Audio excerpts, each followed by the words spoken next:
This is check your understanding question 6 from rotational motion from the book Pathfinder. So question is that one end of the half ring of mass m, it is hinged to nail A. So this is nail A, you can see, and this is hinged here. When the ring is set free, the diameter makes an angle theta naught. So this diameter you can see it makes an angle of theta naught with the vertical. Another nail is now driven into the wall. So now they're referring to this diagram. Vertically below the former one. So this is vertically below at a distance that is equal to radius. So this AB distance you're seeing, this is equal to R, and the ring is left resting on the lower nail.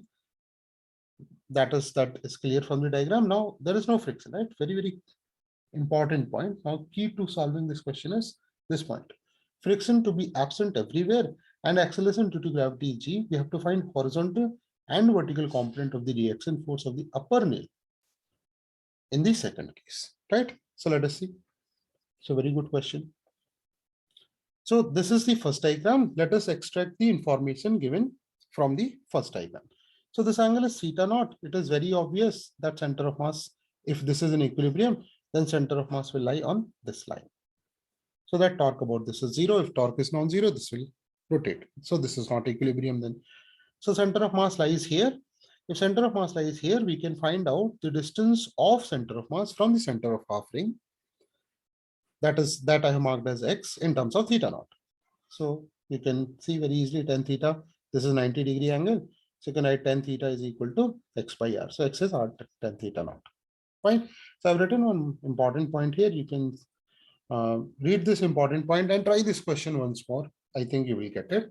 I will go to the analysis. I will continue this analysis now. So this is the diagram, right? So let us understand the diagram. Now, here, first I'm going to write torque about A. So here what I marked. So from B, let us say the F2 is in this direction, horizontal component, F1 is upward. So now the point is that if F2 is in this direction, here also, the reaction from A, nail A, should be equal and opposite because there is no external force in X direction. Fine. So this is F2, this is also F2 from simple force balance. Now here, this is Fy. This Fy we need to find out and this F2 we need to find out, right? So what I have done now, I'm going to write torque about A first. So once I'm going to write torque about A, the torque of Fy is 0, F2 is 0, F1 is also 0, right? So I directly get F2, fine. So for that little bit of calculation I have to do now. So since I'm writing torque about this point A, then torque of mg, I need this distance, right? So for this distance now, you need this distance.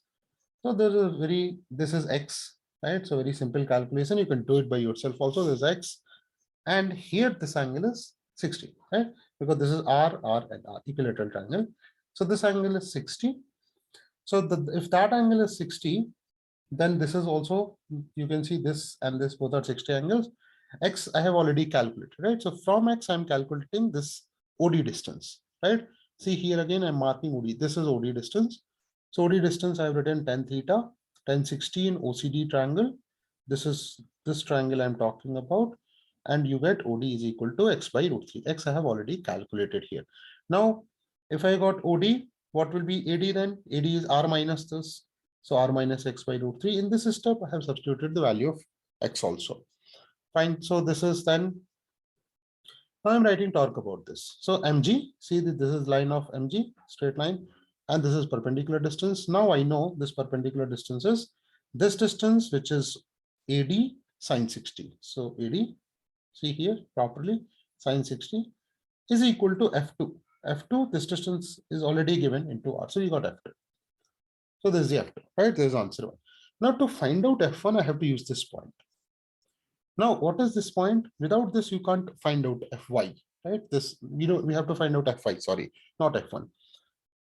Now here, the point is that since it is smooth, you can't have any, since there is no friction, so you can't have the resultant of these two in tangential direction because there is no friction. So resultant of these two will be perpendicular to this, right? Perpendicular to the tangent. If it is perpendicular, it has to pass through this point, which is center, right? This is the most critical point. Otherwise, you can't find out Fy if you don't realize this. So then after that, the resultant of these two, let us say is F. F2 I know, right? So this angle is 30. So F cos 30 is F2. F cos 30, this is F, this is 30. So I found F from here, and then you can find out F1 also. And write net force equal to 0 in y direction. So in y direction, what is the force? Fy, and this is F cos 60 is equal to mg, right? Net force equal to 0. So that's it now. F we can find out from here and substitute the values. You get Fy also, mg by 2, 1 plus tan theta naught by root 2. Very, very good question for JEE Advanced. Most probable question, I will say, for JEE Advanced, right? So that's it. If you have liked my analysis, please hit a like button to this video. Please subscribe to this channel also. Thank you very much. Thanks for watching. All the best. We'll see you. We'll meet again.